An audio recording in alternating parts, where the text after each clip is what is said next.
welcome back for our third craft of the summer, and this time we're making a crinkly pet toy. Very simple. We're going to start with two 11-inch squares of fleece. So I've got this one and I've got this one on the bottom, really cute cat. And you want, if your fleece has a right or wrong side, you want the right side, the pretty side, to be showing. So when I turn this over, I want to see my cats. And the solid colors, it doesn't really matter. And you're going to get a pattern to put in the very center of your fleece. You could also use, I actually traced around a mug to make this pattern. Resourceful. And if you have a bowl that fits on here to make our bigger circle, you're welcome to do that. I actually took the ruler and measured 3 inches and made little dots around, all the way around. And then I'm just going to cut from dot to dot. When you're doing this, tie the two layers of fleece together, you want your ties to be about 3 inches, because if they're shorter than that, they're hard to tie. For those of you who have done some of our other workshops, you might remember making a heart pillow in a very similar pattern to this. It was the same kind of tying with the felt. It's very similar to that. And there's no exact science to this, because once I get these all tied together, you're not going to know if it's 3 1/4 inches on one side and 2 3/4 inches on the other side. But you do want to keep your two pieces of fleece together, because the whole project, you're keeping the fleece together. And you're using both layers at the same time. Because once I get this done, we're going to show you how to cut the ties and tie the front and back together. And if you're somebody that might struggle with keeping them lined up, you can pin them together and things like that. That always just works, puts everything out of alignment for me. The fleece kind of moves around a little bit. Okay, so now I've got actually a 10.5-inch circle with a 4.5-inch center. Like I said, it doesn't have to be exact. Now I'm going to cut my ties around, starting from the edge of the circle and stopping at that drawn circle I have in the center.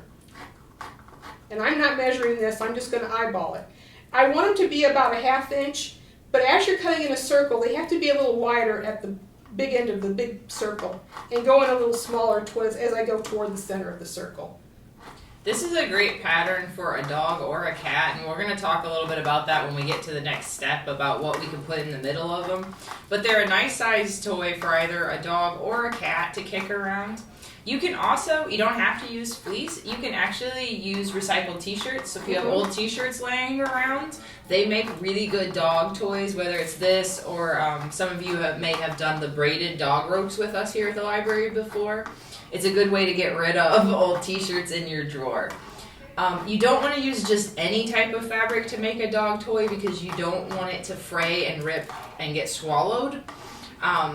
So you want to use something that has a little strength. Recycled t-shirts and fleece are used quite a bit for dog and cat toys because they take a lot of abuse before they start to fray.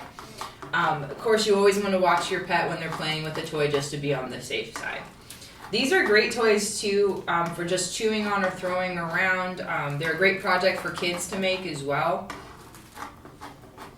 And I like them because I don't like rawhides, because they tend to get stuck in dogs and cause digestive problems or even obstruction. So toys like this are really nice, because even if Peanut swallowed a little piece of this, she's probably going to pass it okay and not be in any harm, where some of the things like rawhides and pig's ears, they can crack teeth and get stuck and cause even the need for surgery. Okay, I've got all the ties cut now, and I still have my front and back lined up together. And I recommend using 2 different colors of fleece for this, because then it's not as confusing when you're tying the front and back together, which pieces go together.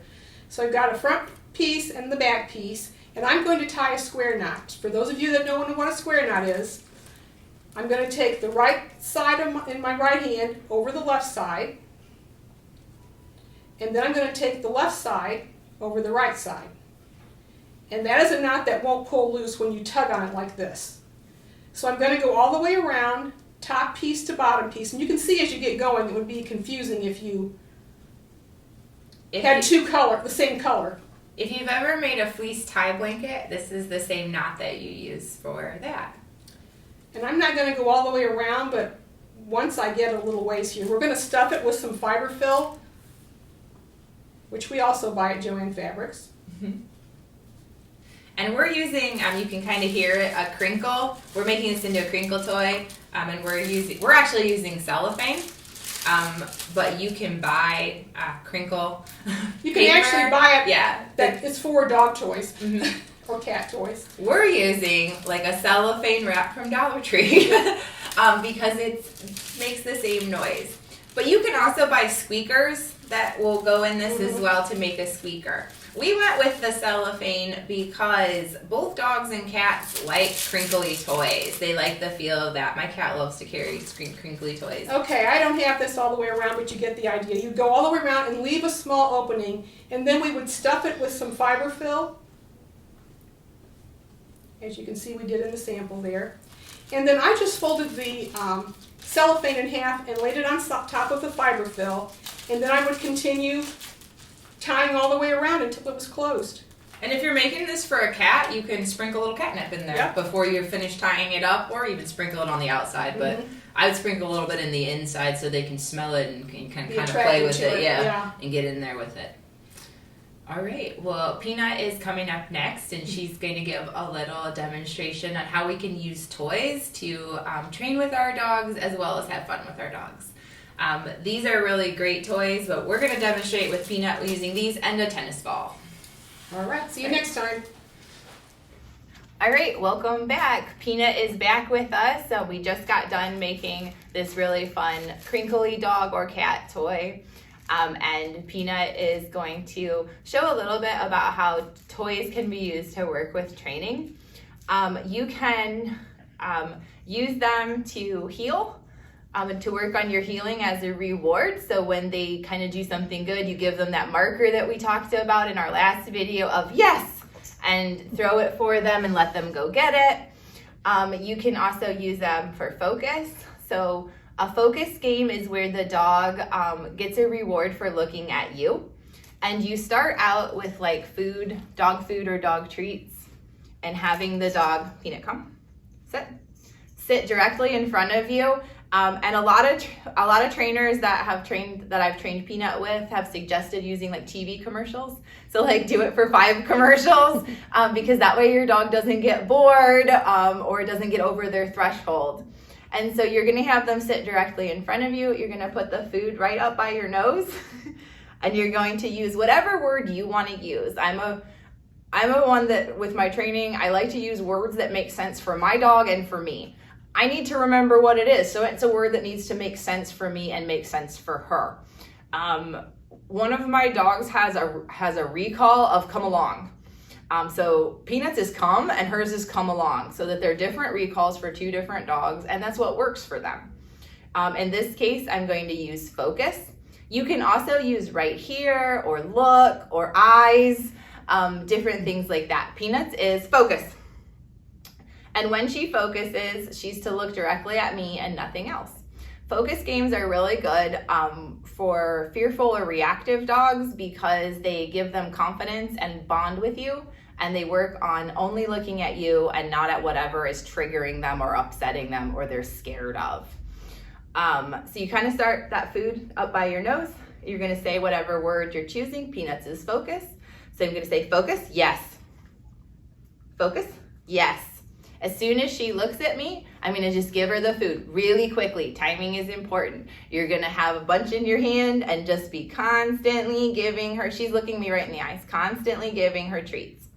You're gonna then kind of work out into holding the treat out away, and she's looking at it, focus, yes. As soon as she looks at me, I'm gonna give her the treat and give her her marker, which is yes. That means that she did what I asked her to do.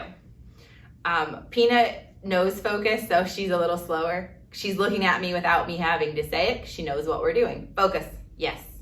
She doesn't have to turn her whole head. She's turning her eyes and looking at me. She doesn't have to hold it for long, just for a second. That's why it's important to reward her really quickly.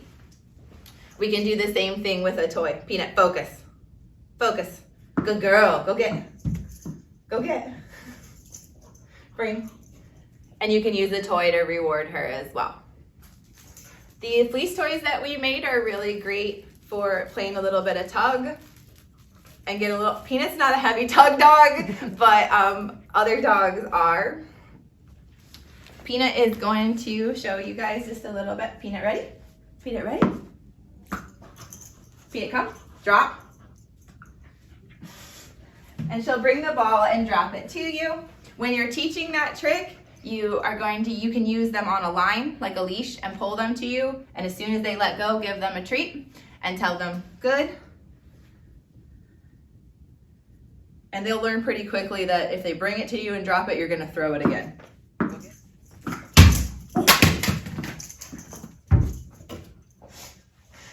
She got the ball. Bring. The other thing that's fun with them is that you can teach them how to wait and hold their stay and get the ball. Down. Wait. I'm not gonna throw it for her because she's kind of excited and over us right now. But I'm gonna set it down at a distance. Go get ball. Peanut, bring. Drop. Drop. Good girl. Bring. Drop. Peanut will bring just about anything to me. We started off with a toy just like that where we were just playing toss, and every time that she brought it to me and dropped, and I'd ask her to drop it, I would give her a treat and reward her for that. She really quickly learned I'm gonna throw it again if I bring it, if she brings it back. And then we work towards her recognizing and bringing other things to me. So if I ask her to bring a different type of toy or something that's over on the floor, she'll bring it, and she typically will put it directly in my hand. I hope that you have some fun with your dogs. If you make our toy and play with your dog, send us a little video of them playing. We'd love to see you having some fun with your pet this summer.